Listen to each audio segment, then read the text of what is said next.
Sorry, Mr. Ngala, if you may just want to shed light on this specific partner, if we may know who exactly are you partnering, and we want to assume this is definitely not Starlink. Yes, it's not Starlink. It's one of the providers, Eutelsat, OneWeb, is also rolling out low Earth orbit satellite services coming in through the third into fourth quarter 2024. Okay, what do you think, or what do you plan to come for the partnership to come out? What do you want to come out, or it to come out? The actual exact deal, how is it structured? So the deal is basically partnering in the delivery. So Telone will be front in terms of offering those services in Zim. So when they offer satellite solutions for enterprise or for the consumer, we will be fronting or we will be reselling their services in country.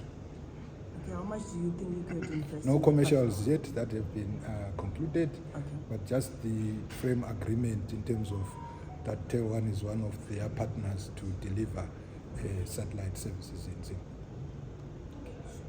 Investments over return, Mr. Ngala. I understand that you are still trenching, and you've been trenching, and there are also plans of you trenching from Blawayo to Victoria Falls. Let's speak about the capex as far as your investments are concerned. Do you really think it's still an ideal investment to continuously trench all the way, especially in this evolving technological age where we are now having equally faster speeds via LEOs? Do you still think that it's a viable business model for you to continuously invest in trenching fiber across Zimbabwe? Fiber speeds, like I said in my presentation, remain superior, and they've got high capacity than wireless access or wireless technologies such as satellite. While satellite LEO does give high throughput in terms of backhauling, but they will not have the capacity that fiber has. We know satellite will provide backhaul from one base station to the other, but here we're looking at very huge information superhighway, which satellite providers cannot match. So fiber remains a medium of transmission that provides the widest broadband you can think of. So we do have traffic that not only serves Zimbabwe in that link, but it also serves neighboring countries. We do have traffic coming out of South Africa, transiting to Zambia, using that link to serve other communities upstream. So we very much know that fiber infrastructure, while it is expensive, it remains the backbone of internet and broadband connectivity. I did allude to the fact that Sub-Saharan Africa is seeing mushrooming on and deployment of submarine or subsea cable networks. I did talk about Equiano, which is owned by Google, having been deployed in the western coast into South Africa. And I spoke about 2Africa that has provided connectivity or deployed fiber network in the eastern western coast, all coming down to Southern Africa to service the communities in Southern Africa. This is quite clear. We're talking about Google here and Facebook investing in optic fiber cable. While they are very aware of the satellite solutions, they know its limitations when it comes to bulk transport of internet or data solutions. So fiber remains key. Even internal in terms of terrestrial, fiber will become the preferred medium of backhauling from a core network to a mobile base station. So that remains key. Satellite has got its own good and downsides.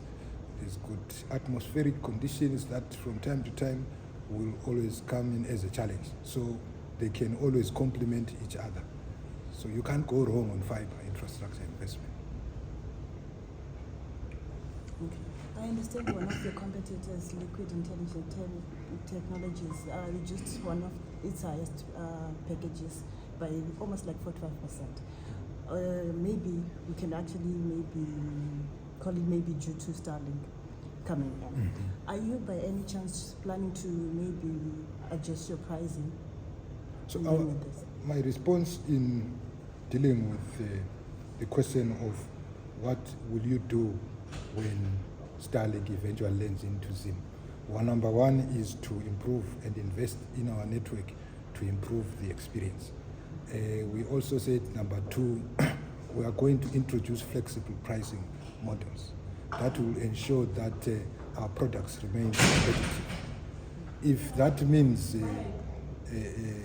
giving discounts to certain products for us to remain competitive, because at the end of the day, we can't offer services below cost. So where we do have